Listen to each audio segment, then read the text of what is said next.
Welcome to Danielle's Backyard. Today I'm going to take you on a garden tour of my huge raised bed garden. In here we have our strawberries. We transplanted all of our strawberries into the greenhouse this year. These are ever bearing, and it got so hot in the garden during summertime that they would just stop producing and die back almost completely. But in here they are thriving. We've got so many blooms coming up. In these beds, I had my spring crops of carrots. This was my first, I'd say, successful spring crop of carrots. I usually grow them in the fall and harvest them late winter, but I got a great harvest of carrots from these beds. And I grew green beans in this bed because I pulled that one first and I planted green beans in those, and that's what I'm going to be doing in these too, planting green beans. But as you can see, all these cucumbers were planted at the same time. These are how they're supposed to look, big glorious plants, and these are all very small. So what I'm going to do is come through and amend these beds with chicken compost.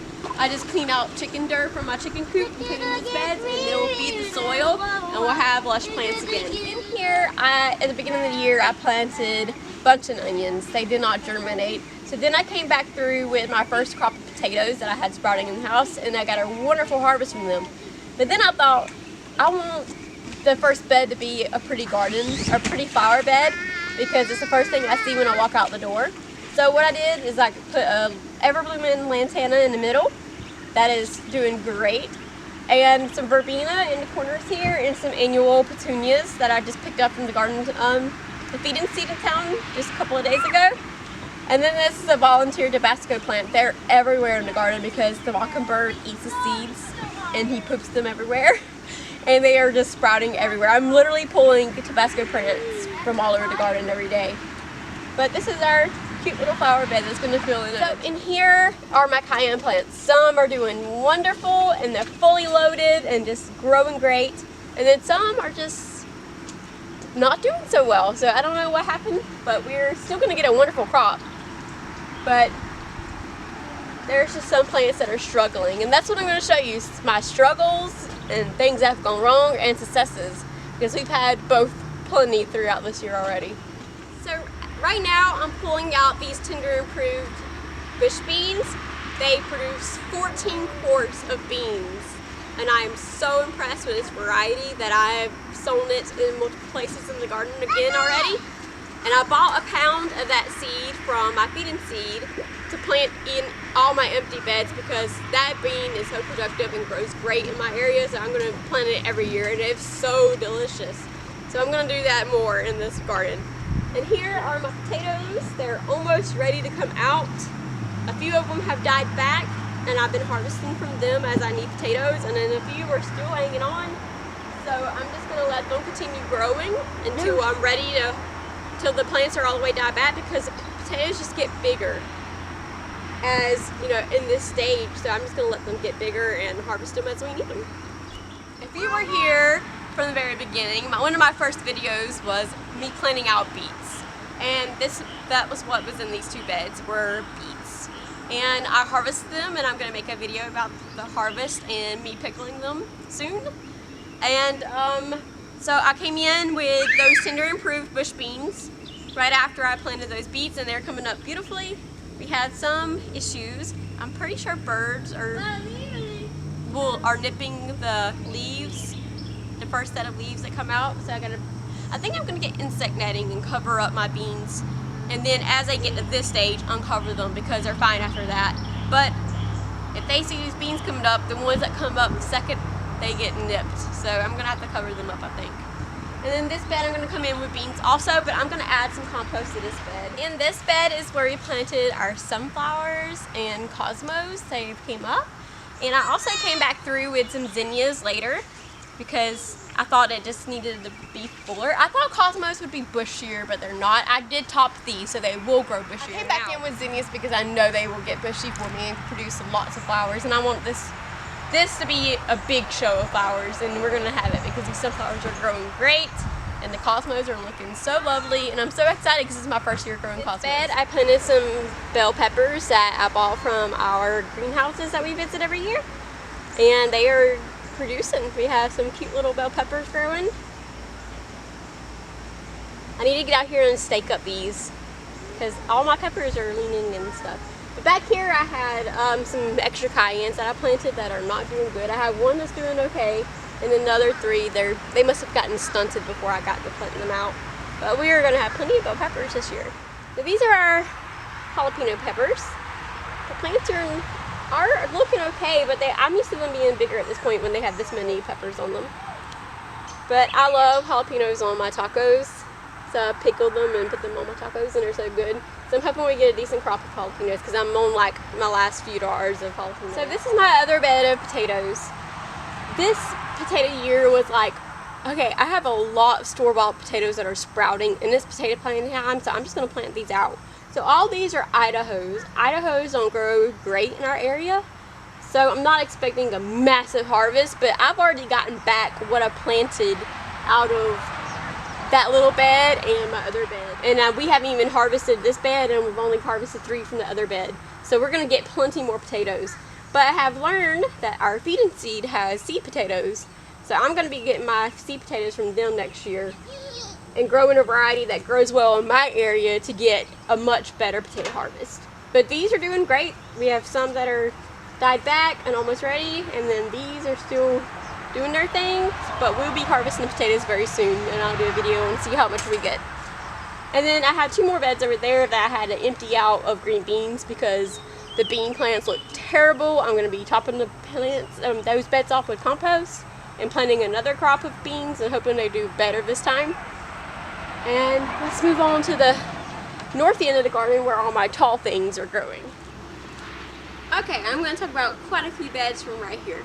Right here we have zucchini. The zucchini is getting attacked by squash bugs and vine borers and will be coming out very soon. So that I don't have to worry about that pressure in the fall when I do a whole nother crop of zucchini. We have gotten plenty of zucchini from this. My produce drawer in the fridge is slap full of zucchini. We are loving zucchini this year. We're doing stir fry and I'm shredding for zucchini bread. We've been doing the rounds and battering them and frying them. Oh, it is so good. And then I have cucumbers. These cucumbers and those cucumbers are a shorter container variety, so I didn't expect them to grow very tall, but they are producing. They're pick-a-bushel cucumbers, and these are Black Beauty. Here I have some more Bush Lake green beans, and then I planted some okra over there. I'm not a big fan of okra, but I like them in like stews and soup. Okra just gives you that extra flavor that is so good. So I will have some of that in the freezer just to add to soups and stews. And then I have a crop of Provider green beans in this bed. So right here I have 4 beds planted full of tomatoes. These are all a paste tomato. This bed is not doing as great as these beds, and I'm getting attacked by, I think, cutworms, and I get them every year.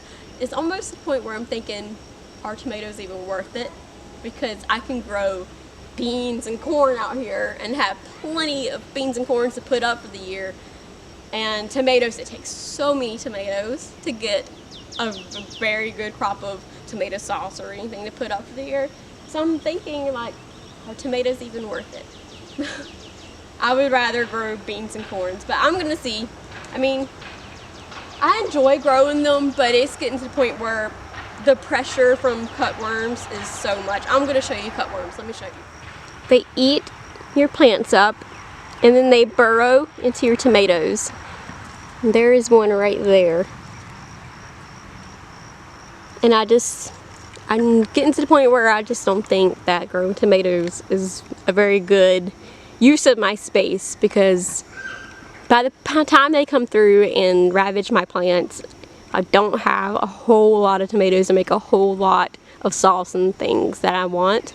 So it's getting to the point where tomatoes are just probably going to be not in my garden next year. Our zucchini that will be pulled out very soon, they have gotten attacked by squash bugs and vine borers, and they're done, so they got to come out.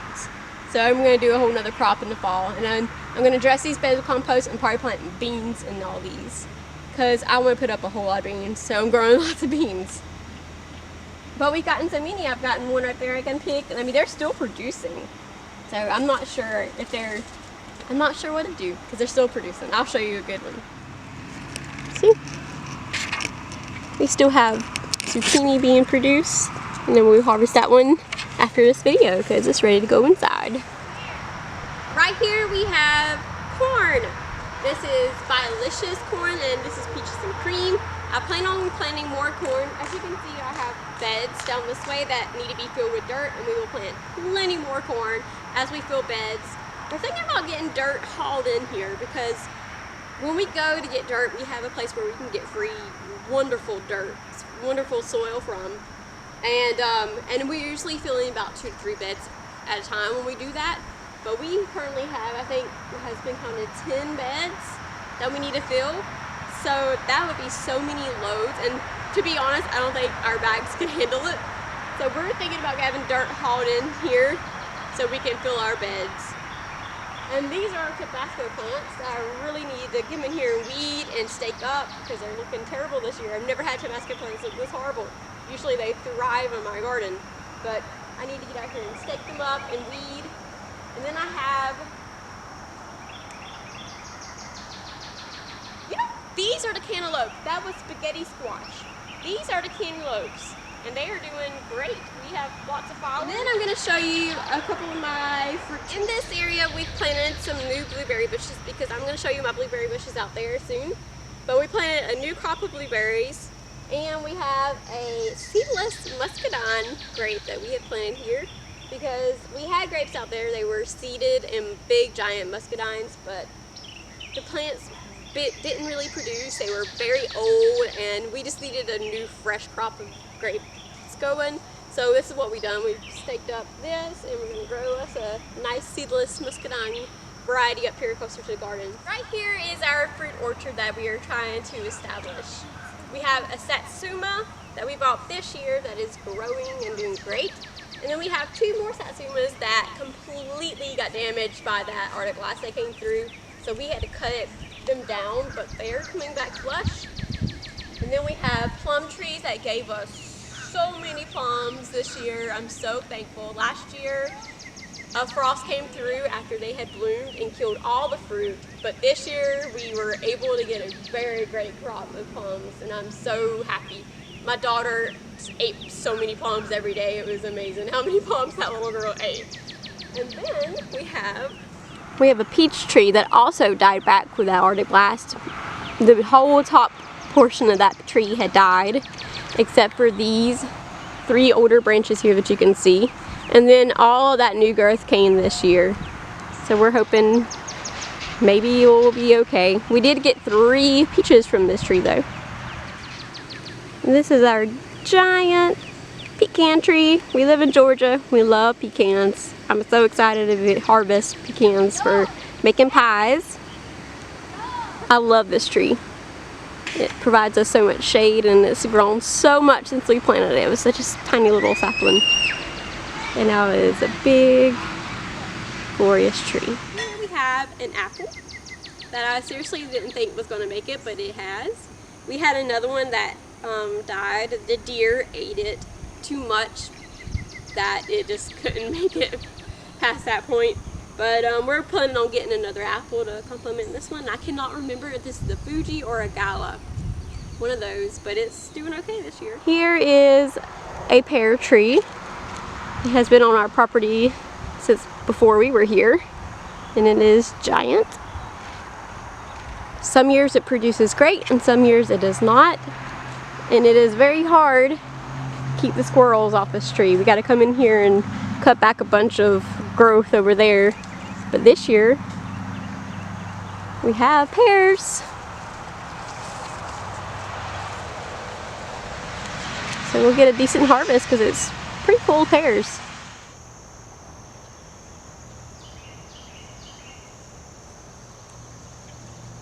This is our blueberry forest. It is loaded with blueberries. And the plants are so old. As you can see, we have a big section of this plant that has died out, but there's so many around it that are starting to produce. This whole area just keeps putting up new blueberry bushes, and they eventually start producing. We have some over here that are starting to produce. And I love this. I mean, this area right here gives us gallons and gallons of berries every year, and we still have some in the freezer from last year. But I love our blueberry bushes. My son named this blueberry forest when he was like 3, and that's what it's been called ever since. And we come out here every day and pick. I picked a gallon of berries yesterday, and it seems like there's even more ready today. But that is the end of our tour. We have blueberries and blackberries and apples and pears and oranges and plums, peaches, and all of our vegetables that we've been growing. And I plan on planting even more because I just love growing food. I don't know, it does something for me. I just love growing food. And seeing my kids come out here and pick food out of the garden and out of the yard, just in eating, it just brings me such joy. And none of this would have been not possible without my husband. My husband built that entire garden for me, and I'm so thankful for all the hours he has put into that garden for me. He built every single bed, built that trellis for me, mulched and weeded and did my little bricks on the outline. I mean, he did everything, and I'm so thankful for him for putting that garden for me so I could grow food and see the joy on my babies' faces when they come out here and eat my food that I grew for them. It just makes me happy. And come back to Danielle's backyard to see more of this being grown.